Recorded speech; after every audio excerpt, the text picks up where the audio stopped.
বাংলা শস্য বীমা প্রকল্পের টাকা প্রদানের শুভ সূচনা করলেন রাজ্যের মুখ্যমন্ত্রী মাননীয়া মমতা বন্দ্যোপাধ্যায়। তো যারা যারা শস্য বীমা প্রকল্পের জন্য আবেদন করেছিলেন তাদের জন্য রয়েছে খুবই গুরুত্বপূর্ণ আপডেট। তো হ্যালো বন্ধুরা, আপনারা দেখছেন টেক বাংলা ইউটিউব চ্যানেল, আপনাদের সঙ্গে আমি ফিরোজ। তো ইতিমধ্যে বাংলা শস্য বীমা প্রকল্পের আওতায় 9 লক্ষ কৃষককে সরাসরি ব্যাংকের অ্যাকাউন্টে টাকা প্রদানের শুভ সূচনা করে দিলেন রাজ্যের মুখ্যমন্ত্রী। তো কারা কারা টাকা পাবে বা কার কার অ্যাকাউন্টে টাকা আসবে বা কার কার অ্যাকাউন্টে টাকা ঢুকবে, বিস্তারিত তথ্য জানাবো আজকের এই ভিডিওতে। তাই ভিডিওটি স্কিপ করবেন না, প্রথম থেকে শেষ অবধি দেখবেন।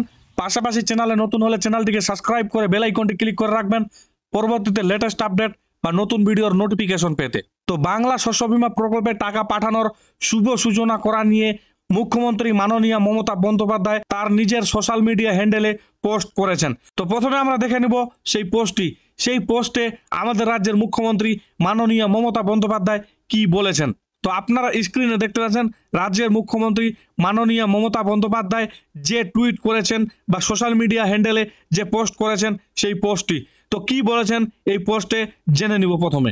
তো পোস্টটিতে লিখেছেন, অত্যন্ত আনন্দের সঙ্গে জানাচ্ছি বাংলার শস্য বীমা প্রকল্পের আওতায় আমরা বাংলার 9 লক্ষ কৃষককে সরাসরি তাদের ব্যাংকের অ্যাকাউন্টের মাধ্যমে 350 কোটি টাকা আর্থিক সহায়তা প্রদান শুরু করলাম।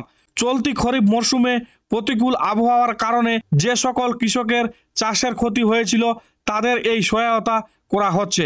ফসলের বীমার জন্য কৃষকদের কোনো টাকা দিতে হচ্ছে না, কারণ আলু আখ সহ সব ফসলের প্রিমিয়ামের পুরো টাকাই রাজ্য সরকার দেয়। এটা আমাদের গর্ব যে 2019 সালে চালু হবার পর থেকে কেবলমাত্র বাংলা শস্য বীমা প্রকল্পেই আমাদের সরকার 1,12 লক্ষ ক্ষতিগ্রস্ত কৃষককে মোট 3,562 কোটি টাকা সহায়তা প্রদান করেছে। আমরা বরাবর বাংলার কৃষকদের পাশে ছিলাম, পাশে আছি, পাশে থাকবো। তো রাজ্যের মুখ্যমন্ত্রী মাননীয়া মমতা বন্দ্যোপাধ্যায় এই টুইটের মাধ্যমে জানিয়েছেন বা এই টুইটের মাধ্যমে বাংলা শস্য বীমা প্রকল্পের আওতায় যারা টাকা পাবেন তাদের টাকা প্রদান করার শুভ সূচনা করে দিয়েছেন। তো এই পোস্টটিতে তিনি বলেছেন, বাংলার 9 লক্ষ কৃষককে সরাসরি তাদের ব্যাংকের অ্যাকাউন্টের মাধ্যমে 350 কোটি টাকা আর্থিক সহায়তা প্রদান করা শুরু করলাম। তো আপনারা হয়তো অনেকেই জানেন বা জানেন না, বাংলা শস্য বীমা প্রকল্পের জন্য আবেদনপত্র জমা পড়েছিল 65 লক্ষর কাছাকাছি। তো তার মধ্যে 9 লক্ষ কৃষককেই বাংলা শস্য বীমা প্রকল্পের টাকা প্রদান করা হবে। অর্থাৎ রাজ্যের যে যে জায়গাগুলিতে বা যে যে প্রান্তে ফসলের ক্ষতি হয়েছিল সেই জায়গারই বা সেই প্রান্তের কৃষকরাই বাংলা শস্য বীমা প্রকল্পের টাকা পাবেন। এবার এটি নির্দিষ্টভাবে ঘোষণা করেননি যে কোন অঞ্চলে বা কোন এলাকায় টাকা প্রদান করা হচ্ছে। তো তার জন্য প্রথমে আপনাকে আপনার স্ট্যাটাসটি চেক করে নিতে হবে। অবশ্যই যদি আপনার স্ট্যাটাসে দেখায় যে আপনি টাকা পাওয়ার যোগ্য, তাহলে অবশ্যই আপনি বাংলার শস্য বীমা প্রকল্পের টাকা পাবেন। তো কিভাবে আপনারা স্ট্যাটাস চেক করবেন সেটিও আমি দেখিয়ে দিচ্ছি এই ভিডিওর মাধ্যমে। তো তার জন্য আপনাদের বাংলা শস্য বীমা প্রকল্পের যে অফিসিয়াল ওয়েবসাইট আছে বা অফিসিয়াল পোর্টাল আছে সেই পোর্টালে চলে আসতে হবে, বা আপনারা গুগল সার্চ বারে বাংলা শস্য বীমা লিখে সার্চ করে দিলেই আপনারা এই ওয়েবসাইটটি পেয়ে যাবেন। যদি খুঁজে না পান, আমি এই ভিডিওর ডিসক্রিপশন বক্সে এই ওয়েবসাইটটির বা এই পোর্টালটির লিঙ্ক দিয়ে রাখবো, আপনারা সেখান থেকে ডাইরেক্ট ক্লিক করে এই ওয়েবসাইটে চলে আসতে পারবেন। এরপরে আপনার স্ট্যাটাস চেক করার জন্য আপনারা এখানে দেখতে পাচ্ছেন চেক ইন্স্যুরেন্স কভারেজ, এই অপশনটিতে আপনাদের ক্লিক করে দিতে হবে। ক্লিক করে দেওয়ার পর আপনাদের সামনে এইরকম একটি ইন্টারফেস চলে আসবে।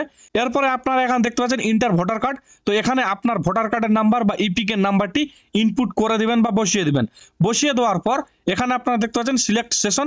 তো এখানে আপনাদের ক্লিক করে দিতে হবে। ক্লিক করে দেওয়ার পর এখানে আপনারা দেখতে পাচ্ছেন খরিফ, এই খরিফ অপশনটি আপনাদের সিলেক্ট করে নিতে হবে, কারণ যেহেতু বর্তমানে খরিফ মৌসুমের টাকা প্রদান করা হচ্ছে সেই জন্যই আপনাদের খরিফে সিলেক্ট করে নিতে হবে। খরিফে সিলেক্ট করে নেওয়ার পর এখানে আপনারা দেখতে পাচ্ছেন সিলেক্ট সেশন, এই অপশনটিতে আপনাদের ক্লিক করে সেশনটি সিলেক্ট করে নিতে হবে। তো আপনারা 2024 সিলেক্ট করে নেবেন। সিলেক্ট করে নেওয়ার পর এই চেক অপশনে আপনাদের ক্লিক করে দিতে হবে। চেক অপশনে ক্লিক করে দিলেই আপনার ডিটেলস বা আপনার স্ট্যাটাসটি আপনি দেখে নিতে পারবেন। তো বন্ধুরা, এই ভিডিওর মাধ্যমে বাংলার শস্য বীমা প্রকল্প নিয়ে এই আপডেটটি আপনাদের দেওয়ার ছিল। তো যারা যারা বাংলা শস্য বীমা প্রকল্পের জন্য আবেদন করেছিলেন তারা অবশ্যই নিজেদের স্ট্যাটাস চেক করে নেবেন। তো বন্ধুরা, ভিডিওটি কেমন লাগলো, আশা করছি ভিডিওটি আপনাদের ভালো লেগেছে বা এই ভিডিওর মাধ্যমে যথেষ্ট তথ্য আপনাদের দিতে পেরেছি। যদি ভিডিওটি ভালো লেগে থাকে বা ভিডিওটি থেকে একটু ইনফরমেশন পেয়ে থাকেন তাহলে অবশ্যই ভিডিওটিতে একটি লাইক দিবেন, এবং যদি কিছু জানার থাকে এবং যদি কিছু জানতে চান তাহলে অবশ্যই কমেন্ট বক্সে জানাবেন। পাশাপাশি চ্যানেলে নতুন হলে চ্যানেলটিকে সাবস্ক্রাইব করে বেল আইকনটি ক্লিক করে রাখবেন পরবর্তীতে লেটেস্ট আপডেট বা নতুন ভিডিওর নোটিফিকেশন পেতে। তো আজকের মতো এখানে সমাপ্তি করলাম। দেখা হচ্ছে আগামীকাল আবার কোনো নতুন একটি ভিডিওতে। ততক্ষণে সুস্থ থাকবেন, নিরাপদে থাকবেন। ধন্যবাদ। এবং ভিডিওটি প্রথম থেকে শেষ অবধি দেখার জন্য আপনাকে অসংখ্য অসংখ্য ধন্যবাদ।